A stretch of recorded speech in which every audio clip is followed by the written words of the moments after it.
안녕하세요. 김호준입니다. 국정원장 3명 전원 구속 혁명 중인가? 국정원장 3명 전원 처벌 비극적인 풍경. 국정원장 셋 다 구속 누가 웃을까? 어제자 조중동 사설 제목입니다. 조선일보는 이들이 전원 감옥 가는 상황은 혁명이 아니면 안 된다며 이들 혐의가 혁명을 방불케 할 만큼 중대한가 묻습니다. 중앙일보는 그 자리에 있었다는 이유만으로 관행을 따랐다는 이유만으로 법적 책임을 묻는 건 법적 편의주의에 불과하다 합니다. 동아일보는 국정원장은 대북 활동의 최전선에 있었던 사람들인데 이들을 모두 잡는 건 북한 좋은 일이란 논리를 펴니다. 북한 좋아할 일이라는 논리는 중앙일보가 다시 한번 반복합니다. 김관진 전 국방장관은 북한이 가장 무서워하는 군인인데 꼭 감방 보내야 하냐며 따집니다. 조중동 어디 모여서 같이 편집해야 합니까? 북한이 정말 좋아할 것은 북한이 아니라 자국민을 상대로 심리전을 하고 북한이 아니라 자국민을 세찰하는데 전력을 다했던 그 시절 그 국정원을 정말 좋아했겠죠. 같은 날 같은 말을 동시에 해대는 건 자유인데 그래도 좀 말이 되는 걸로 해야죠. 너무 후지지 않습니까? 김호준 생각이었습니다.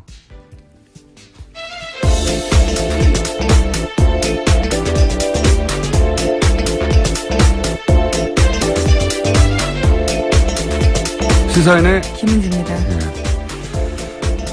김관진 전 국방장관이 북한이 김정일이 가장 무서워했던 군인이었다.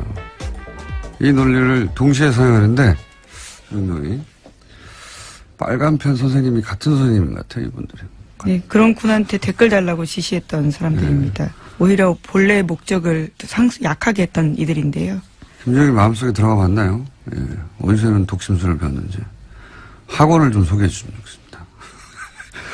가장 무서워하는지 알잖아요. 누가 무서워하는지. 자, 적폐 수사, 국정원 개혁. 그만하라는 기사가 계속 나와요. 손발이라도 딱딱 맞고 같은 날. 그것도 좀 적당히 해야지. 옛날처럼 같은 날, 같은 논조로 같은 사설을 쏟아내면, 아, 여론이 그렇구나. 하고 수긍하는 게 아니라 요즘은, 뭐야, 이거, 짰어? 이러는 시대예요. 예. 회의를 다시 하시는 게 좋겠다. 조언을 드립니다. 모이는 건 좋은데. 자, 아무래도, 이, 지진 뉴스가 첫 번째죠. 네, 수능 연기. 네, 어제 경북 포항에서 규모 5.4의 지진이 발생했습니다. 이에 정부가 수능 시험을 연기하겠다라고 발표했는데요. 올해 수능은 일주일 미뤄진 다음 주 목요일인 11월 23일에 치러지게 됩니다.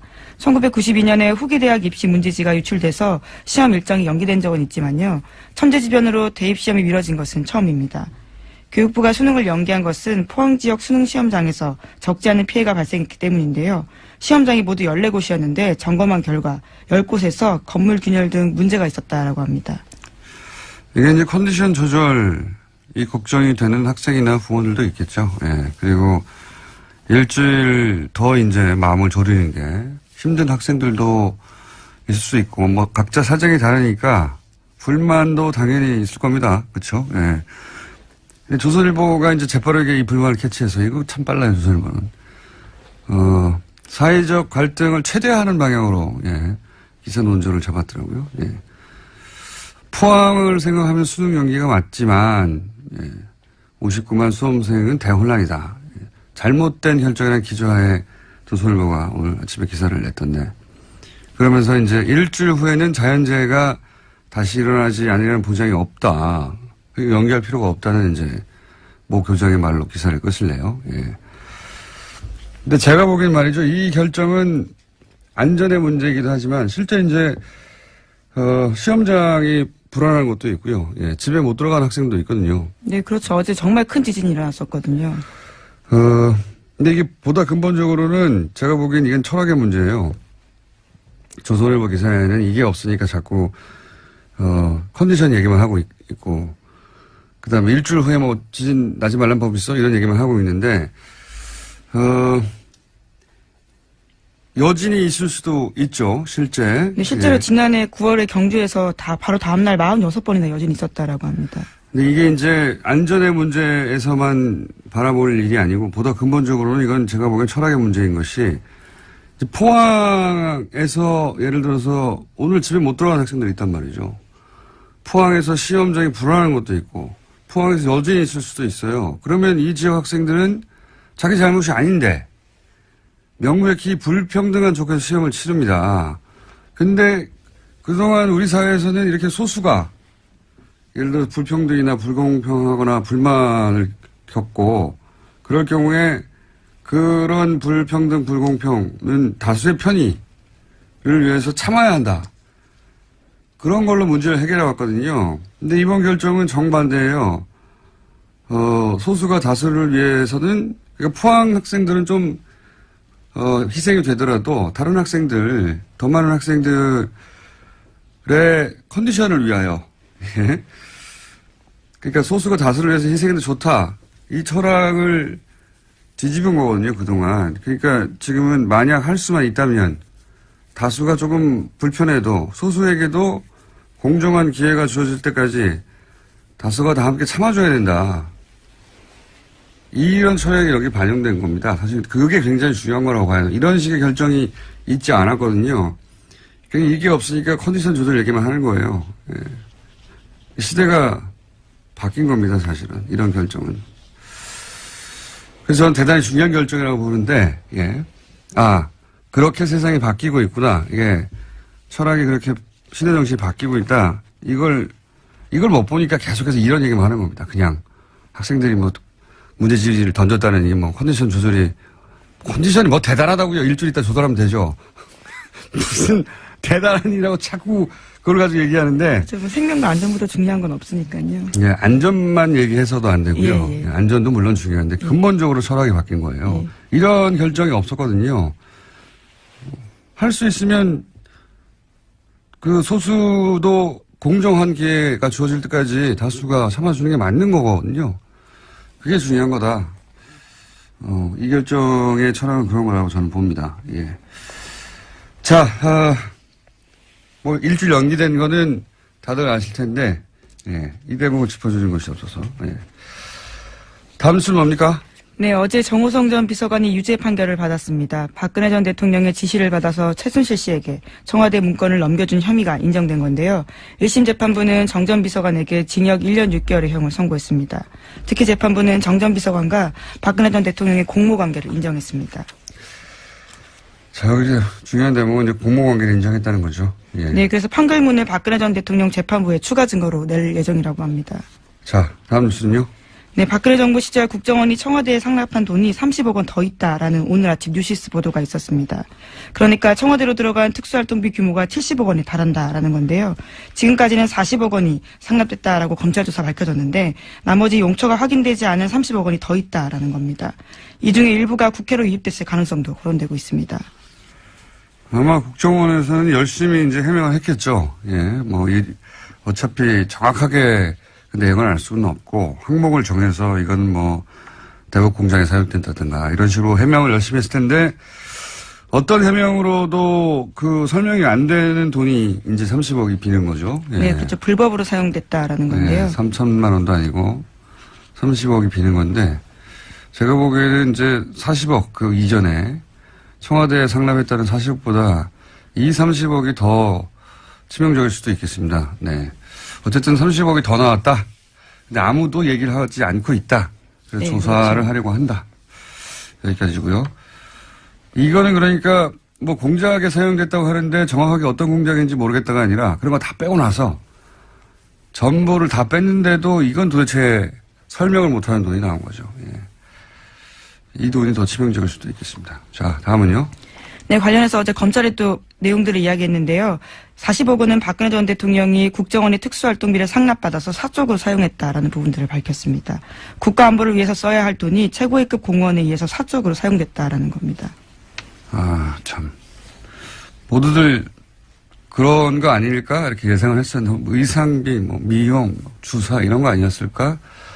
왜냐하면 그런 것들을 지속적으로 했는데도 불구하고 통장에서 돈이 빠져나가는 흔적이 없었다고 박근혜 전 대통령 했었으니까 그런 의심을 했었는데 검찰이 구체적으로 특정하지는 않지만 사적으로 사용됐다까지는 얘기를 한 거네요. 만약에 이 돈이 40억이 와서 온 거는 불법이라 하더라도 그 용처가 공적인 용도였다고 하면 정상창잡이 됐을 텐데 이게 뭐 올림머리 하나 써졌다면 단돈 몇십만 원이라도요.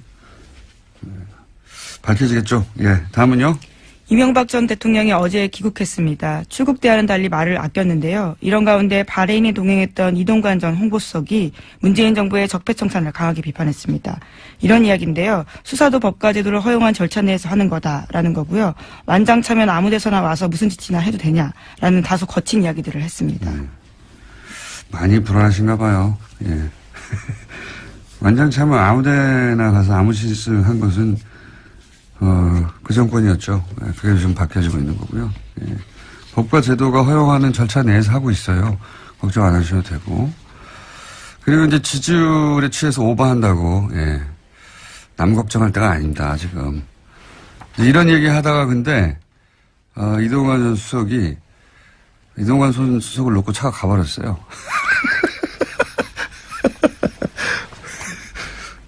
그래서 이걸 SBS에서 이런 짜투리 영상만 모여서 보도하는 뉴스 있지 않습니까? 스브스 뉴스라고. 저는 사실 8시 뉴스보다 이게 더 재밌던데 거기에 잡힌 게 있습니다. 네, 그 클립 일부를 저희가 들려드리겠습니다. 여보세요? 아니 그냥 가버리면 어떡해. 나를 태워가야지.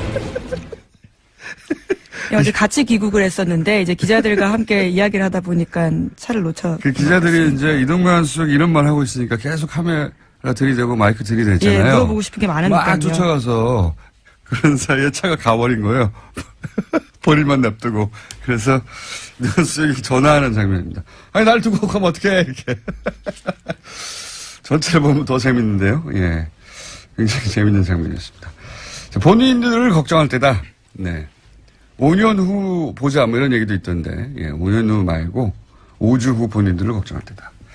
다음 순요? 네, 현재 국정원은 이건희 삼성전자 회장의 차명 계좌와 관련한 후속 조치를 진행 중입니다.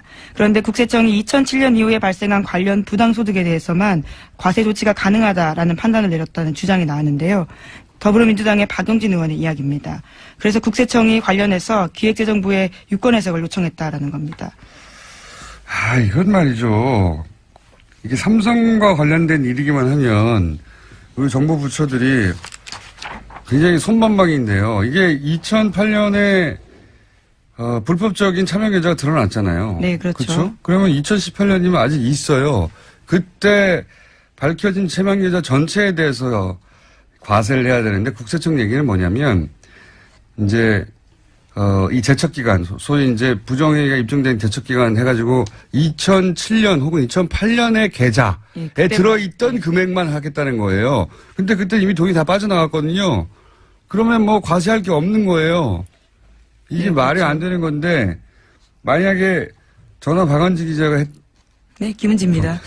그리고 박용진 의원이고요. 네, 두 분을 합쳐놓으신 건가요? 그러네요. 김은지 기자가 10년 전에 불법행위가 들켰다. 네, 안 했습니다. 그러면 그 행위 들켰을 때 들킨 돈 전체에 대해서 과세를 해야죠. 네, 그렇죠. 이 회장 같은 경우에는 차명계좌 개설이 1980년대부터 이뤄졌다라고 하는데요. 그런 것들을 고려하면 상당 금액의 소득이 과세 범위를 벗어나게 된다라는 겁니다. 과세할 게 없어지는 거예요. 네, 깡통계좌 과세. 이러면 안 됩니다. 네, 이러면 안 되도록 뉴스공장에서 계속. 네, 김은지입니다. 아니, 뉴스공장에서요. 계속 저희가 주목하고 있겠습니다. 자, 하나 정도 더 하면 끝내야 될 것 같습니다. 오늘 리얼미터가 있어가지고요. 네, 시진핑 중국 주석의 특사가 내일 북한을 방문합니다. 중국 고위급 방북은 1년 9개월 만인데요. 이번은 방북을 통해서 북중 관계가 개선될지 관심이 쏠리고 있습니다. 그리고 저 뉴스도 또 나왔어요. 트럼프 핵버튼 네, 그렇죠. 제안하려고 하는. 예, 청문회가 지금 열리고 있는데요. 열렸습니다. 14일, 현지 시각으로 14일인데 미국 상원외교위원회가 관련한 청문회를 열었습니다. 미 의회가 대통령의 핵공격 명령 권한을 견제하는 청문회를 연 건요. 41년 만입니다. 자, 이제 뉴스공장에서 트럼프 미친 건가 아닌가, 미친 건가 미친 척하는 건가 이런 이야기를 몇 주 전부터 했는데 트럼프가 미친 거 아닌가라는 말을 여기서 미쳤다는 말은 사실 이런 이런 표현이죠. 정상적으로 해법들을 맡겨도 되는가. 그렇게 정신건강이 건강한가. 정신건강에 문제 없나. 이런 질문인데 이게 이제 저희가 하는 게 아니에요. 미 상원 외교위원회가 아예 청문회를 열어서 뉴스공장에서 했던 보다 더 강성 발언을 하고 있습니다. 네. 대통령이 돈키호테고 버튼을 언제 누를지 모르고 3차 대전을 끌고 갈지도 모르니까 권한을 제한해야 한다고 미국의 상원은 공화당이 지금 다수예요. 예, 공화당은 트럼프 대통령이 속한 당입니다. 공화당이 다수인 외교위원회에서 지금 이런 청문회를 하고 있어요. 우리가 생각하는 것보다 훨씬 트럼프 대통령의 정신건강에 대해서 미국 정치권에서도 걱정하고 있다. 네. 그렇습니다. 그래서 이 청문회 결과가 어떻게 될지 모르겠는데 상원도 그렇고 하원도 그렇고 똑같은 얘기가 나오고 있어요. 자, 오늘 여기까지 하겠습니다. 네, 시사인의 김은지였습니다. 감사합니다. 네. 항상 말도 많고 탈도 많고 정상적으로 끝나는 적이 없는 내부자들. 더불어민주당의 안민석 의원 나오셨습니다. 안녕하십니까. 네. 수도권 내리사선 안민석 의원입니다. 약간 이렇게 뜸을 들이셨습니까? 오늘 수원에서 42번째 북토크가 있는데요. 42번째. 1000명이 딱 넘으면은 네. 제가 중요한 정치적인 선언을 오늘 하려고 합니다. 그냥 하세요, 여기서. 경기 남부에 계신 우리 청취자 여러분들 7시 장소는 알아서들 오시고요. 많이들 구경 오십시오. 재밌습니다. 1000명 넘으면요. 예. 제 생각에는 오늘 방송 끝나기 전에 말 안 하실 것 같은데. 자유한국당의 김성태 의원님 나오셨습니다. 예, 이제는 저희가 야당입니다. 그런 지 오래됐습니다. 이미. 예, 서울 김성태 의원. 야당은 워낙 팍팍 터트리는 것인데. 예. 안민석 의원님. 네. 나 김어준 공장장한테 이거는 정말 노파심에서 방송 서두에 한 말씀 드리겠습니다. 결론은 박근혜 정권도 최순실이라는 이런 한마디로 이런 사람이 국가 권력을 가지고 사익을 편취했기 때문에 결국은 대통령까지 깜빵에 가 있는 겁니다. 지금 현재 문재인 정권 이제 시작하고 있습니다만은 이미 강력 단체장 또 지방 기초자치단체장 그러니까 시장이나 뭐 이런 뭐 도지사 서울시장 이런 사람들은 엄청난 지금 병폐가 나오고 있어요. 지난 국정감사에서 박원순 시장의 가장 오른팔이라 그럴 수 있는 최측근인 벤창엄 SH공사 사장이 블랙리스트 문건을 가지고 공사 인사 및 조직관리 운영에 충분하게 거기에 참고가 됐다는 부분. 제가 그 문건을 이번 국정감사에서 공개해서 결국 그 사장이 이제 옷을 벗게 됐어요. 오늘은 박원순 때리기입니까? 예. 저는 왜 이야기하는 거면은 박원순 시장 희하에도 블랙리스트는 나오고 또 성남시장 이재명 시장이 성남시에 그러니까 저소득 취약계층 사회적 이런 취약 약자 그룹들의 부채 탕감 이 부채 탕감을 위한 채권 매입을 목적으로 만든 공익시민단체가 있습니다. 희망살림이라는 이 단체가 있는데 어떻게 이 단체가 대한민국 최대 포털 사이트인 네이버로부터 무려 네이버 본사가 성남에 있고요. 그렇죠. 그건 아시죠? 2년에 걸쳐서 네이버로부터 40억을 이 희망살림이라는 바로 이 시민 공익단체가 네이버로부터 돈을 받아요. 이거 지난주에 말씀하셨던 이야기 게 아니에요. 들어봤어요. 이제 안민석 의원께서도.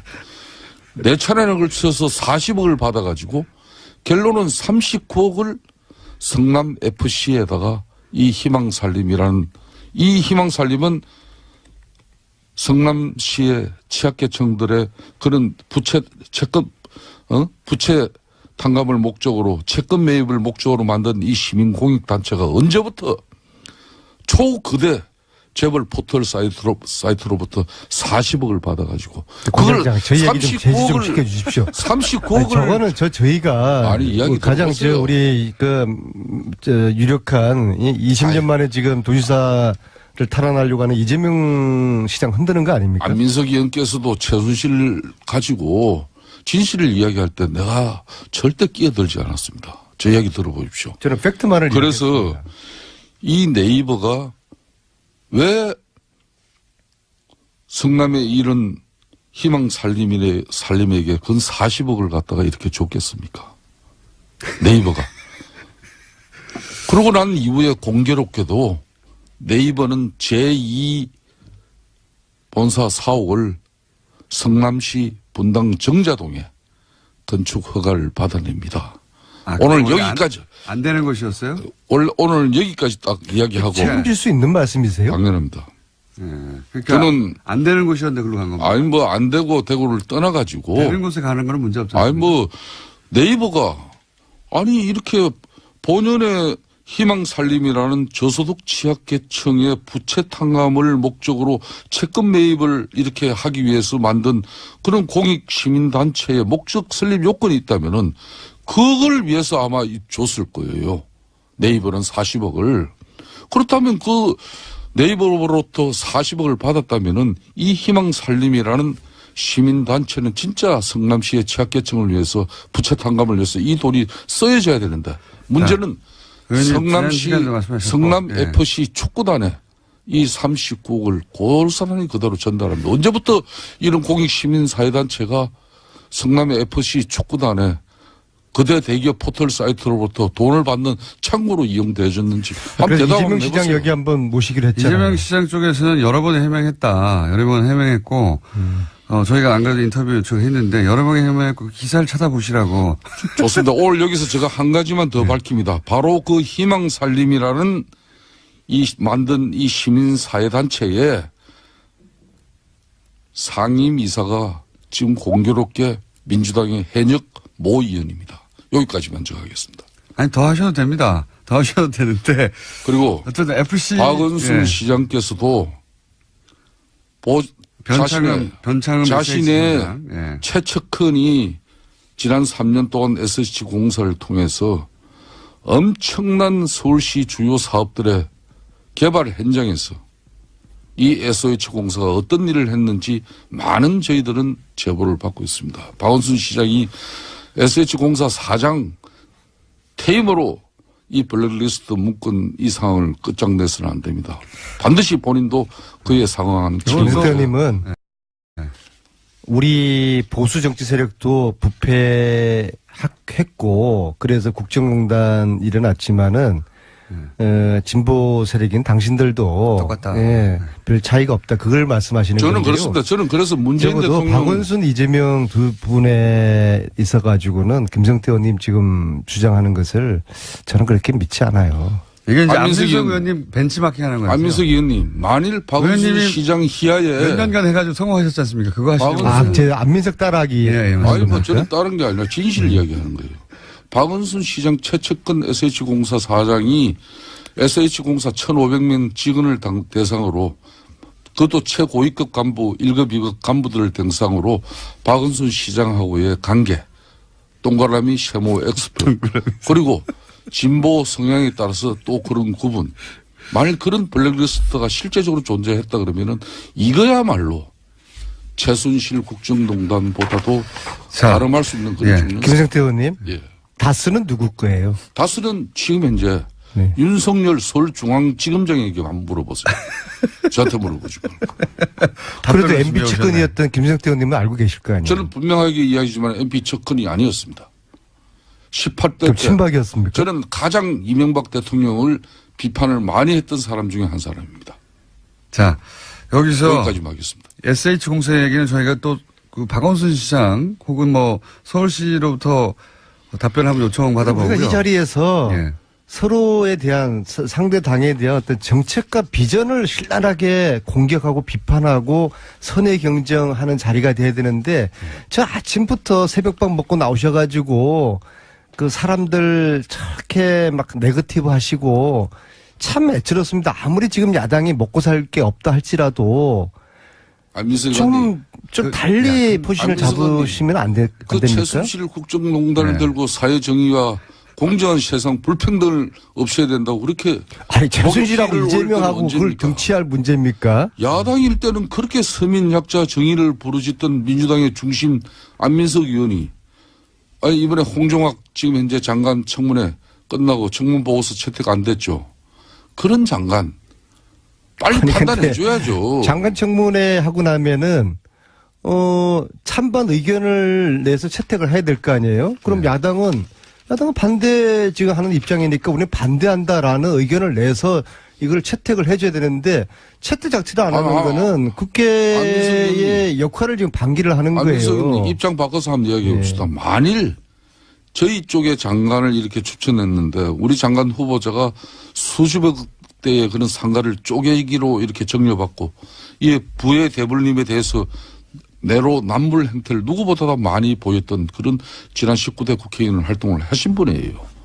그런 분들이 핵심 경제를 이끌어야 될 그런 부처의 장관 후보로서 아무 능력이랑 요건도 갖추지 못했는데 말 한마디 하지 못하고. 아니 그래서 야당은 부적격 의견이지 않습니까? 그죠? 그렇죠. 그러면 부적격 의견이라고 제가 명시를 하셔서 채택을 해 주세요. 아이, 그렇게 했죠. 그리고 김성태 그러니까 의원님. 제가 하는 이야기는 안민석 의원님 문제는 민주당 내에서 한 사람이라도 이런 사람들에 대해서 문재인 대통령이 안 됩니다. 노라고 할 수 있는 사람이 있어야 문재인 대통령이 이 국민적 바람이나 이 국민적 신뢰, 이 지지를 기반을 가지고 끊임없이 우리 사회의 잘못된 부분을 바로 잡으면서 또 건강한 대한민국을 위해 갈 수 있는 거예요. 아니 그러니까 여야의 입장이 틀리잖아요. 저희들은 이 정도면은 장관으로서 무난하다고 보는 것이고 야당은 반대하니까 서로의 찬반 의견을 넣어서 청문회 보고서를 채택하면 되는 것이고요. 그런데 최순실 재산 몰수 이거는 안 합니까? 야당은 어떤 입장이에요? 하십시오. 야당은 최순실 재산 몰수에 대해서 어떤 입장이에요? 안민석 의원님. 네. 왜 민주당 내에서도 최순실 재산 몰수 특별법에 흔히 말하는 법조인이 왜 그렇게 반대를 하는 사람들도 있어요? 저희들은 민주정당이니까 찬반 다 인정하고 존중하죠. 그래도 저희들은 120명 중에서 105분이 서명했는데 자유한국당은 단 한 분도 김성태 의원님 빼고 단 한 분. 한 분 있지 않습니까? 김성태 의원님도 사실 저한테 뭐 전문용어로 엮여서 하신 거죠. 진짜로 이게 최순실재산 몰수 의사 있습니까? 우리 자유한국당 김성태 의원님 빼고는 아무도 찬성하지 않은 거 아닙니까? 왜 찬성하지 않아요? 자유한국당 의원들 그렇게 배만하면 안 돼요. 예?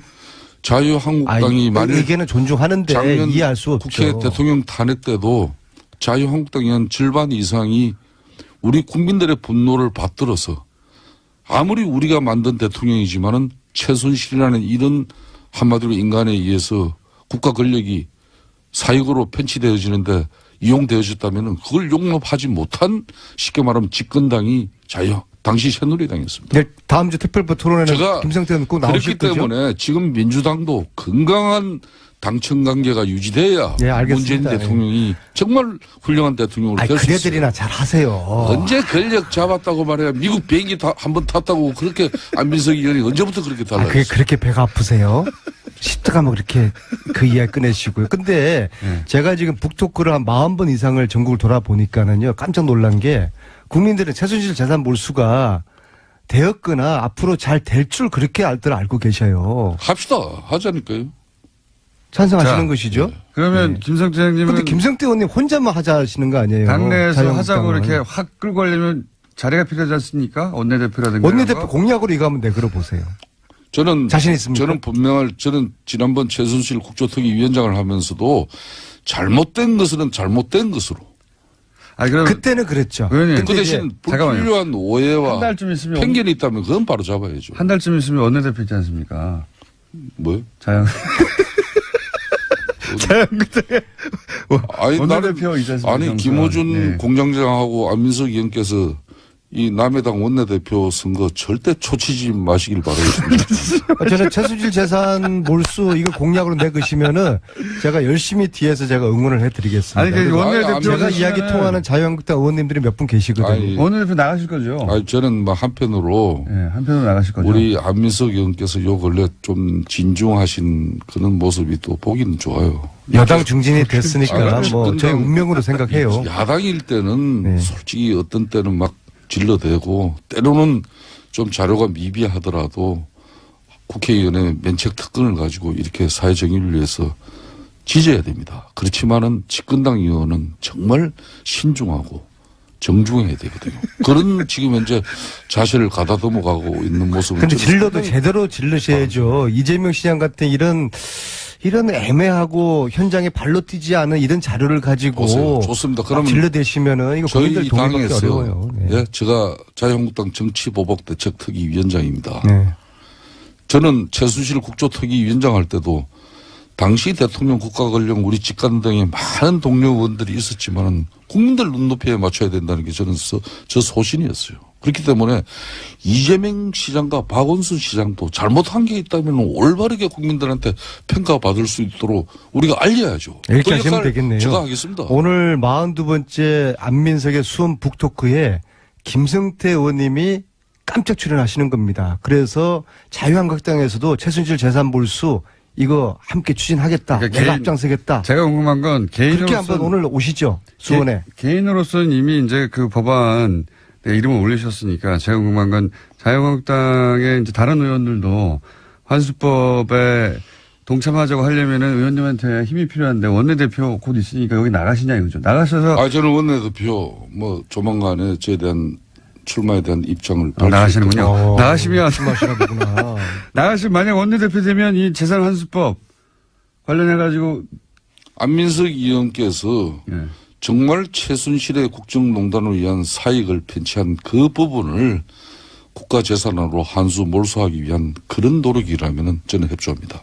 그 대신 그래요? 네, 감사합니다. 아니, 개인적으로 말고 그 이상으로 해서 그 차이는 이걸 어디서 정쟁이나 갈라집니까? 정치적 목적에 또 네. 패닉을 취하기 위한 그런 수단으로 이걸 가져가면 그거는 저는 그걸 우려해가지고 민주당 내 동료 의원들도 이 법에 대표님. 예. 벌써 대표님이래 내가. 이렇게 촌을 치고 있으니 참. 아니 원내대표가 실제로 상대는 누구예요? 상대가 가장 유력한 상대가. 잠깐만 하나만 약속받고 실제 만약에 원내대표 출마하시고 원내대표가 되시면 최순실 재산 환수법에 다른 자유한국당 의원들도 참여하도록 만들겠다.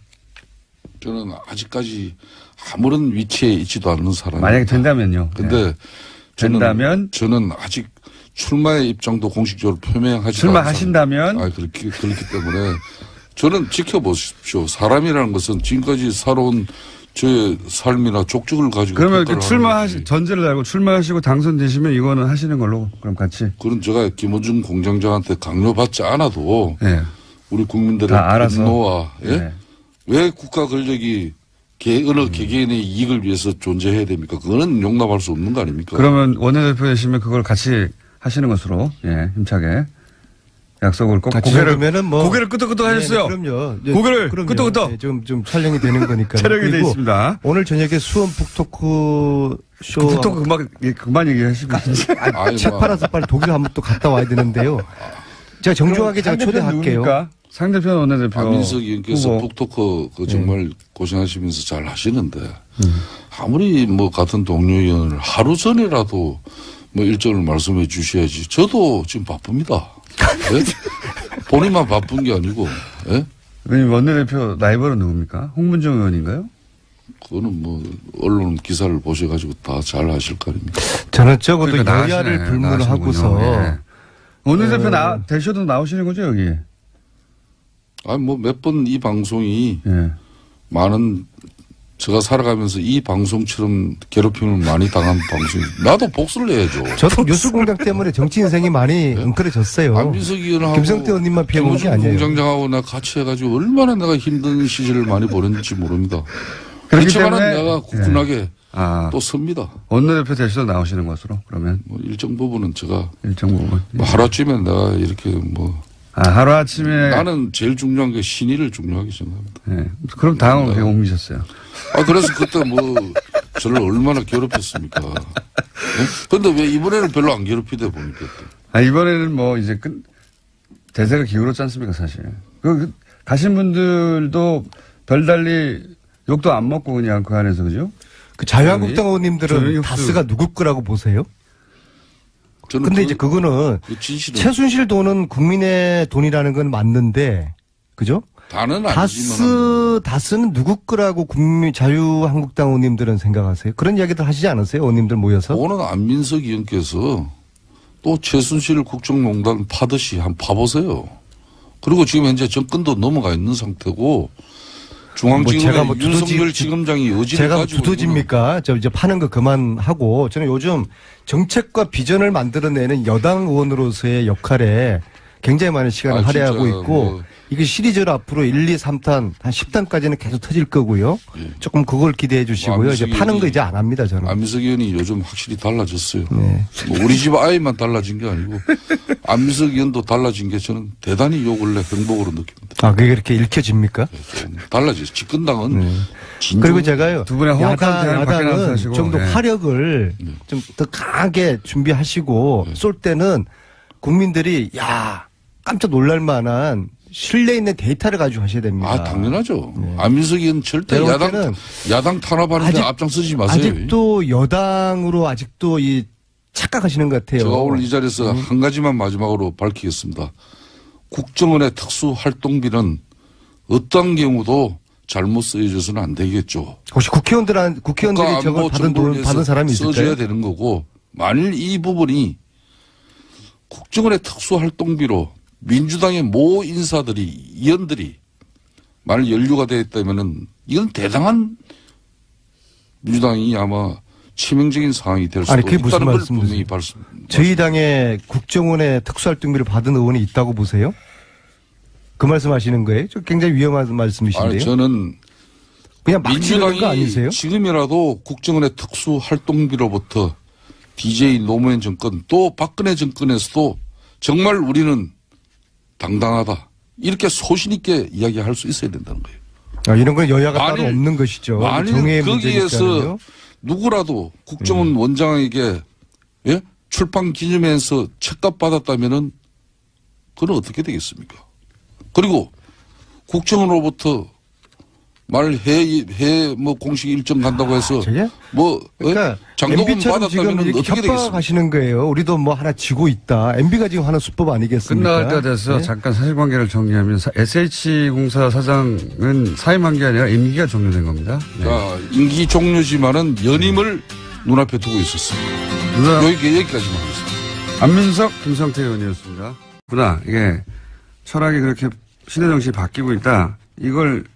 이걸 못 보니까 계속해서 이런 얘기만 하는 겁니다. 그냥 학생들이 뭐 문제지를 던졌다느니 뭐 컨디션이 뭐 대단하다고요. 일주일 있다 조절하면 되죠.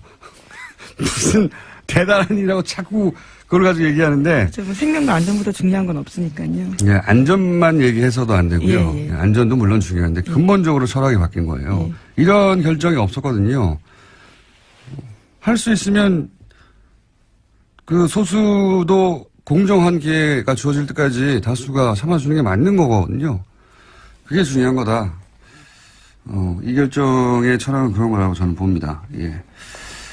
자, 뭐 일주일 연기된 거는 다들 아실 텐데, 예. 이 대목을 짚어주는 것이 없어서, 예. 다음 뉴스는 뭡니까?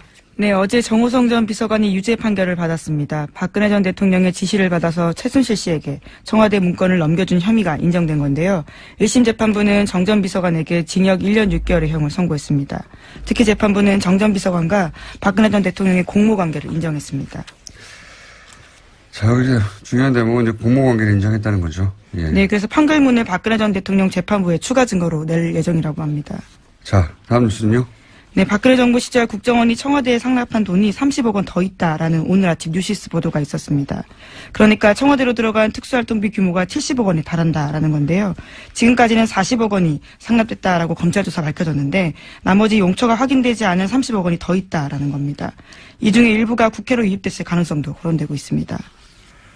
아마 국정원에서는 열심히 이제 해명을 했겠죠. 예, 뭐, 어차피 정확하게 그 내용을 알 수는 없고, 항목을 정해서 이건 뭐, 대북 공장에 사용된다든가, 이런 식으로 해명을 열심히 했을 텐데, 어떤 해명으로도 그 설명이 안 되는 돈이 이제 30억이 비는 거죠. 예. 네, 그렇죠. 불법으로 사용됐다라는 건데요. 3천만 원도 아니고, 30억이 비는 건데, 제가 보기에는 이제 40억 그 이전에 청와대에 상납했다는 40억보다 이 30억이 더 치명적일 수도 있겠습니다. 네. 어쨌든 30억이 더 나왔다. 근데 아무도 얘기를 하지 않고 있다. 그래서 네, 조사를 그렇죠. 하려고 한다. 여기까지고요. 이거는 그러니까 뭐 공작에 사용됐다고 하는데 정확하게 어떤 공작인지 모르겠다가 아니라 그런 거 다 빼고 나서 전부를 다 뺐는데도 이건 도대체 설명을 못하는 돈이 나온 거죠. 예. 이 돈이 더 치명적일 수도 있겠습니다. 자, 다음은요. 네, 관련해서 어제 검찰이 또 내용들을 이야기했는데요. 40억 원은 박근혜 전 대통령이 국정원의 특수활동비를 상납받아서 사적으로 사용했다라는 부분들을 밝혔습니다. 국가안보를 위해서 써야 할 돈이 최고위급 공무원에 의해서 사적으로 사용됐다라는 겁니다. 아, 참. 모두들 그런 거 아닐까? 이렇게 예상을 했었는데, 의상비, 뭐, 미용, 주사, 이런 거 아니었을까? 왜냐면 그런 것들을 지속적으로 했는데도 불구하고 통장에서 돈이 빠져나가는 흔적이 없었다고 박근혜 전 대통령 했었으니까. 인데요. 시험장이 모두 14곳이었는데 점검한 결과 10곳에서 건물 균열 등 문제가 있었다라고 합니다.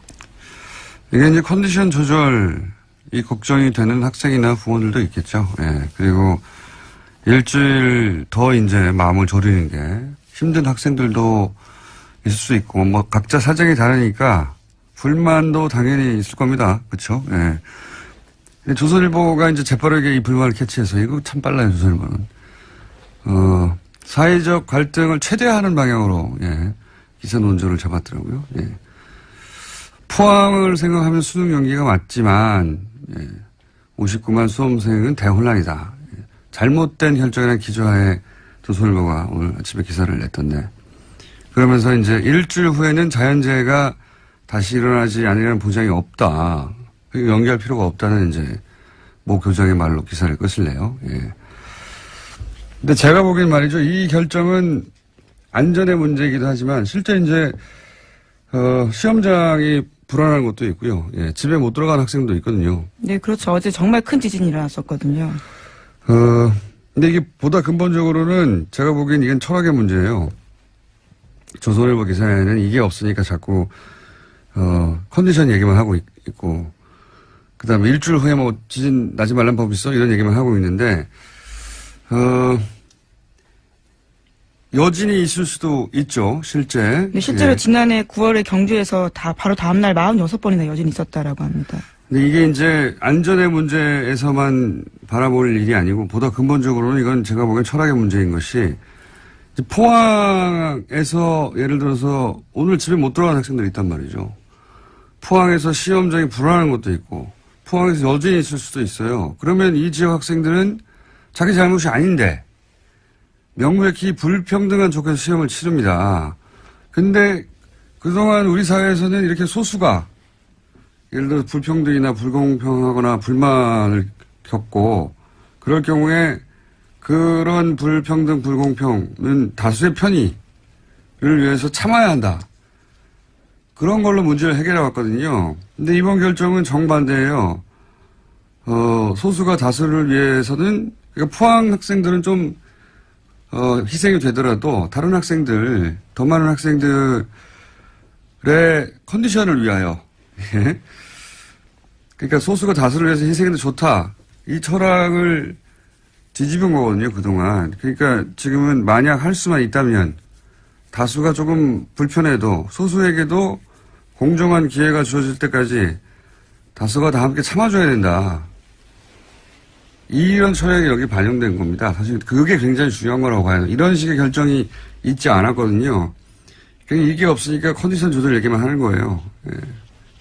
시대가 바뀐 겁니다, 사실은. 이런 결정은. 그래서 저는 대단히 중요한 결정이라고 보는데, 예. 그렇게 세상이 바뀌고 있고. 안녕하세요, 김호준입니다. 국정원장 3명 전원 구속, 혁명 중인가? 국정원장 3명 전원 처벌, 비극적인 풍경. 국정원장 셋 다 구속, 누가 웃을까? 어제자 조중동 사설 제목입니다. 조선일보는 이들이 전원 감옥 가는 상황은 혁명이 아니면 안 된다며 이들 혐의가 혁명을 방불케 할 만큼 중대한가 묻습니다. 중앙일보는 그 자리에 있었다는 이유만으로, 관행을 따랐다는 이유만으로 법적 책임을 묻는 건 법적 편의주의에 불과하다 합니다.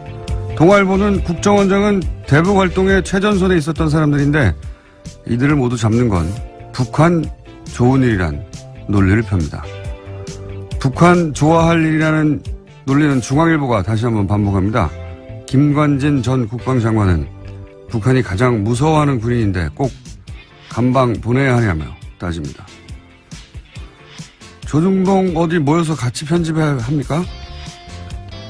북한이 정말 좋아할 것은 북한이 아니라 자국민을 상대로 심리전을 하고 북한이 아니라 자국민을 사찰하는데 전력을 다했던 그 시절 그 국정원을 정말 좋아했겠죠. 같은 날 같은 말을 동시에 해대는 건 자유인데 그래도 좀 말이 되는 걸로 해야죠. 너무 후지지 않습니까? 김어준 생각이었습니다.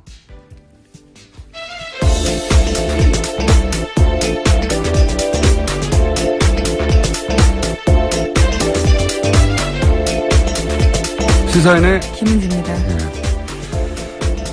김관진 전 국방장관이 북한이 김정일이 가장 무서워했던 군인이었다. 이 논리를 동시에 사용하는데 조중동이 빨간편 선생님이 같은 선생님 같아요. 이분들이. 네, 그런 군한테 댓글 달라고 지시했던 사람들입니다. 오히려 본래의 목적을 약하게 했던 이들인데요. 김정일 마음속에 들어가 봤나요? 예. 어디서는 독심술을 배웠는지. 학원을 좀 소개해 주시면 좋겠습니다. 가장 무서워하는지 알잖아요. 누가 무서워하는지. 자, 적폐 수사, 국정원 개혁. 그만하라는 기사가 계속 나와요. 손발이라도 딱딱 맞고 같은 날. 그것도 좀 적당히 해야지. 옛날처럼 같은 날, 같은 논조로 같은 사설을 쏟아내면, 아, 여론이 그렇구나. 하고 수긍하는 게 아니라 요즘은, 뭐야, 이거, 짰어? 이러는 시대예요. 예. 회의를 다시 하시는 게 좋겠다. 조언을 드립니다. 모이는 건 좋은데. 자, 아무래도, 이, 지진 뉴스가 첫 번째죠. 네, 수능 연기. 네, 어제 경북 포항에서 규모 5.4의 지진이 발생했습니다. 이에 정부가 수능 시험을 연기하겠다라고 발표했는데요. 올해 수능은 일주일 미뤄진 다음 주 목요일인 11월 23일에 치러지게 됩니다. 1992년에 후기대학 입시 문제지가 유출돼서 시험 일정이 연기된 적은 있지만요. 천재지변으로 대입시험이 미뤄진 것은 처음입니다.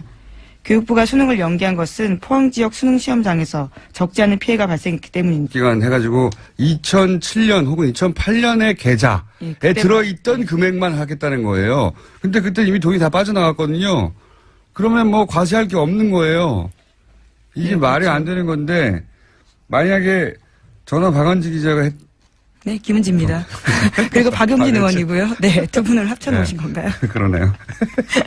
김은지 기자가 10년 전에 불법행위가 들켰다. 네, 안 했습니다. 그러면 그 행위 들켰을 때 들킨 돈 전체에 대해서 과세를 해야죠. 네, 그렇죠. 이 회장 같은 경우에는 차명계좌 개설이 1980년대부터 이뤄졌다라고 하는데요. 그런 것들을 고려하면 상당 금액의 소득이 과세 범위를 벗어나게 된다라는 겁니다. 과세할 게 없어지는 거예요. 네, 깡통계좌 과세. 이러면 안 됩니다. 네, 이러면 안 되도록 뉴스공장에서 계속. 네, 김은지입니다. 아니, 뉴스공장에서요. 계속 저희가 주목하고 있겠습니다. 자, 하나 정도 더 하면 끝내야 될 것 같습니다. 오늘 리얼미터가 있어가지고요. 네, 시진핑 중국 주석의 특사가 내일 북한을 방문합니다. 중국 고위급 방북은 1년 9개월 만인데요. 이번 방북을 통해서 북중 관계가 개선될지 관심이 쏠리고 있습니다.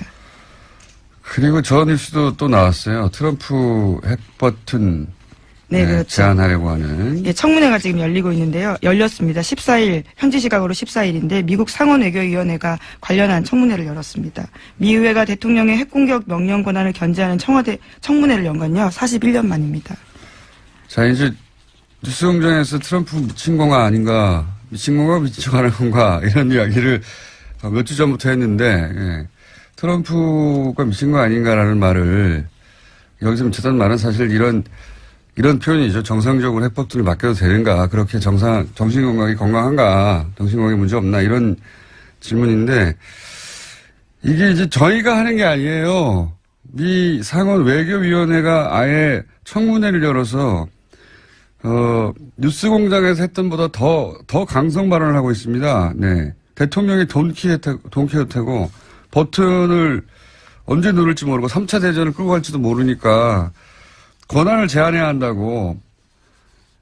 미국의 상원은 공화당이 지금 다수예요. 예, 공화당은 트럼프 대통령이 속한 당입니다. 공화당이 다수인 외교위원회에서 지금 이런 청문회를 하고 있어요. 우리가 생각하는 것보다 훨씬 트럼프 대통령의 정신건강에 대해서 미국 정치권에서도 걱정하고 있다. 네. 그렇습니다. 그래서 뭐 이 청문회 결과가 어떻게 될지 모르겠는데 상원도 그렇고 하원도 그렇고 똑같은 얘기가 나오고 있어요. 자, 오늘 여기까지 하겠습니다. 네, 시사인의 김은지였습니다. 감사합니다. 항상 말도 많고 탈도 많고 정상적으로 끝나는 적이 없는 내부자들. 더불어민주당의 안민석 의원 나오셨습니다. 안녕하십니까. 네. 수도권 내리사선 안민석 의원입니다. 약간 이렇게 뜸을 들이셨습니까? 오늘 수원에서 42번째 북토크가 있는데요.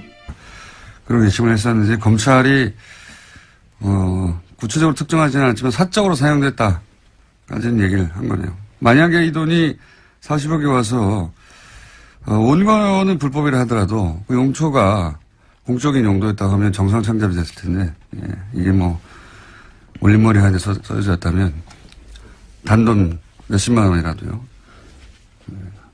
밝혀지겠죠. 예, 다음은요. 이명박 전 대통령이 어제 귀국했습니다. 출국 때와는 달리 말을 아꼈는데요. 이런 가운데 바레인에 동행했던 이동관 전 홍보수석이 문재인 정부의 적폐청산을 강하게 비판했습니다. 이런 이야기인데요. 수사도 법과 제도를 허용한 절차 내에서 하는 거다라는 거고요. 완장 차면 아무 데서나 와서 무슨 짓이나 해도 되냐라는 다소 거친 이야기들을 했습니다. 많이 불안하신가 봐요. 예. 완장 차면 아무 데나 가서 아무 짓을 한 것은 그 정권이었죠. 그게 좀 바뀌어지고 있는 거고요. 예. 법과 제도가 허용하는 절차 내에서 하고 있어요. 걱정 안 하셔도 되고. 그리고 이제 지지율에 취해서 오버한다고, 예. 남 걱정할 때가 아닙니다, 지금. 이런 얘기 하다가 근데, 이동관 전 수석이, 이동관 전 수석을 놓고 차가 가버렸어요.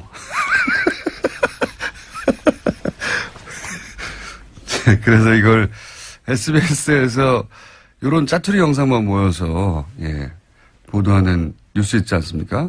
스브스 뉴스라고.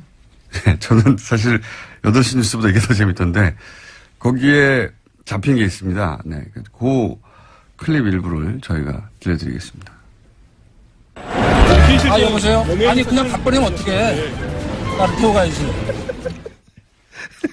어제 같이 귀국을 했었는데 이제 기자들과 함께 이야기를 하다 보니까 차를 놓쳐. 그 기자들이 이제 이동관 수석이 이런 말 하고 있으니까 계속 카메라 들이대고 마이크 들이대잖아요. 예, 물어보고 싶은 게 많으니까요. 막 쫓아가서 그런 사이에 차가 가버린 거예요. 본인만 냅두고.